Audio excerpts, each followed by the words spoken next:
If Mike Tyson, according to the 47-year-old, gets easily dispatched by the YouTuber turned boxer, people may lose interest in such bouts in the future.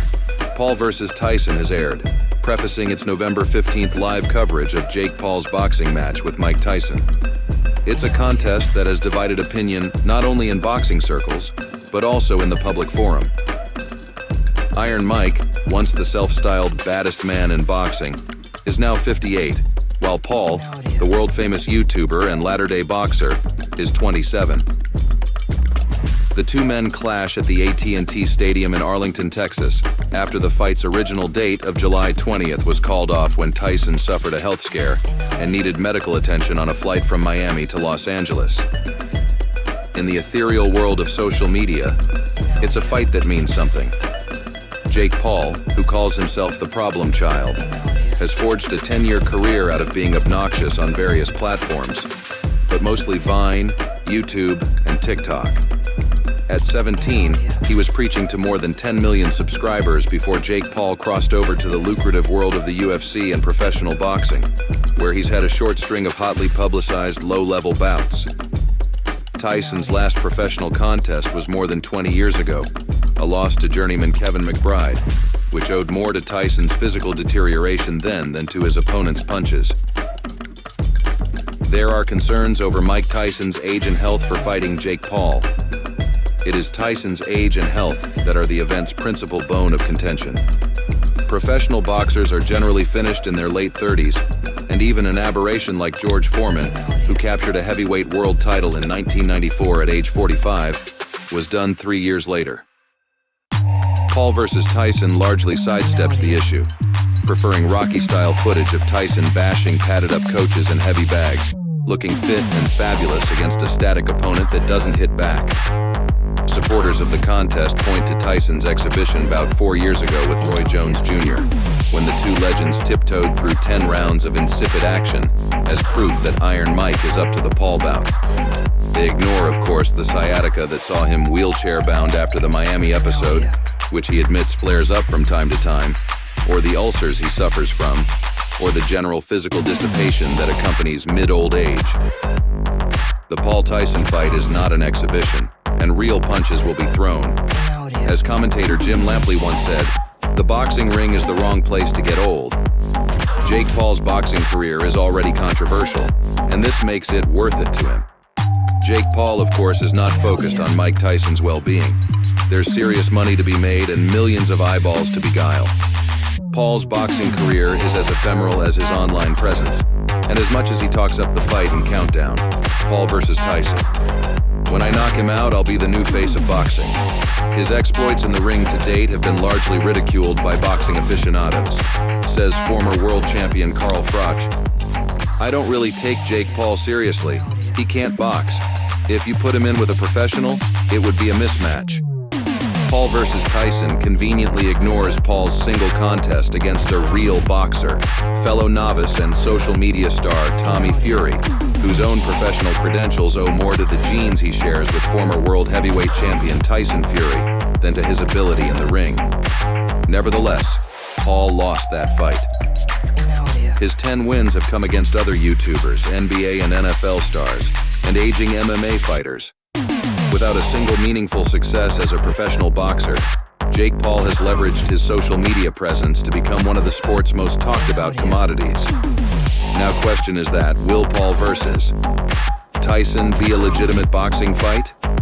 Whatever his perceived failings, however, Jake Paul, at 27, is big and strong, and he trains hard and diligently.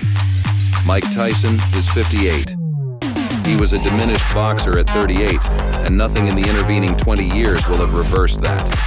Paul vs. Tyson, he's shown in conspicuous shape, with his trademark menace intact.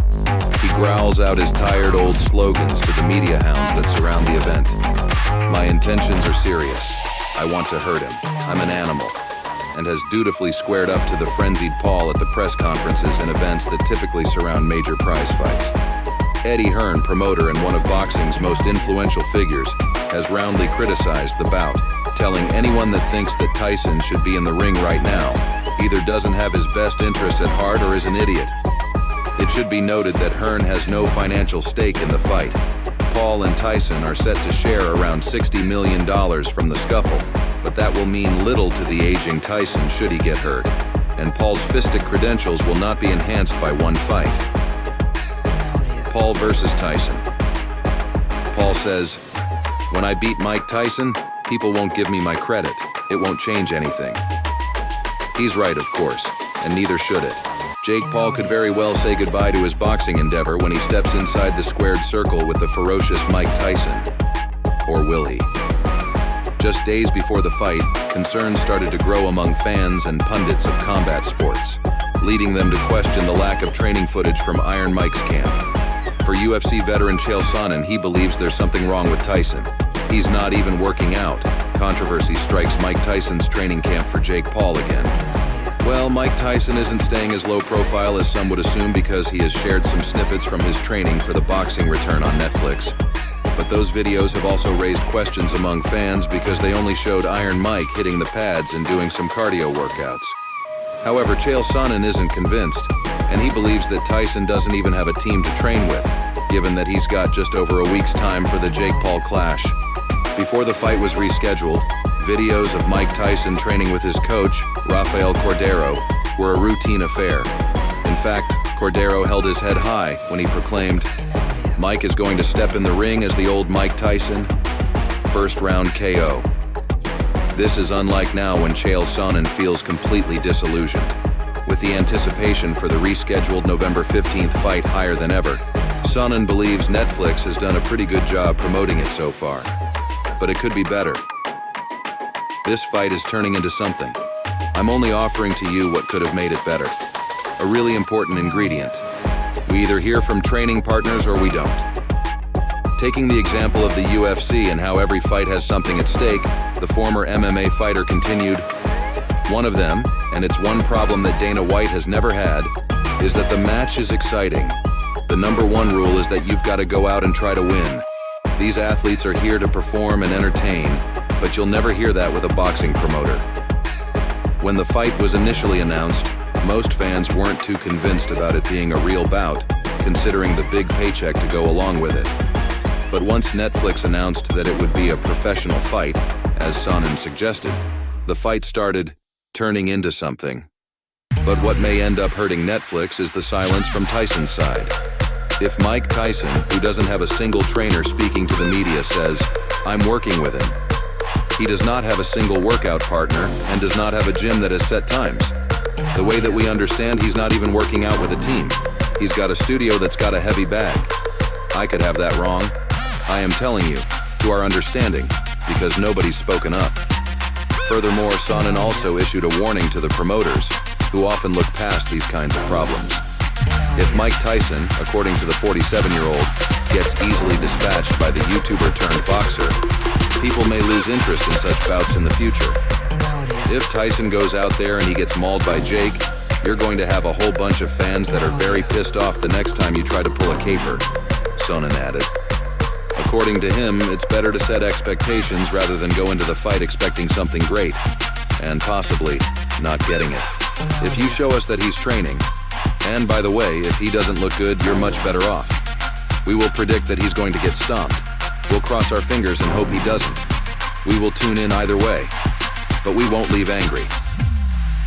With just about a week to go before Tyson and Paul are face-to-face inside the squared circle, Sonnen believes it isn't too late. They need to get a camera in there. They need to get somebody in from of the mic we know to vouch. However, Mike Tyson raised some eyebrows recently with another quick snippet from his training session.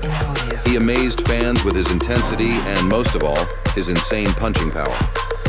Despite many fighters showing hesitance to watch Mike Tyson fight a guy in his 20s, the boxing icon seems to be in the driver's seat from what we've seen from him so far. The 31-year gap between him and Jake Paul has been a much talked about issue about the fight. But at 58 years old, the Fort Greene native still seems to have the power that made him the most ferocious fighter in history, evident from a video he shared on social media. One of his coaches shared a few insights about the training, and through his comments, it appears there's not much to worry about regarding Mike Tyson. Movement's great, agility's great, conditioning is amazing, power's unbelievable, he stated. you believe this to be the truth, or is Tyson so-called trying to hide a bigger issue that lies underneath? Overall, the fight between Mike Tyson and Jake Paul has divided opinions not only within the boxing community, but also among the general public. While some see it as an exciting clash of generations, others view it as a dangerous and unnecessary spectacle.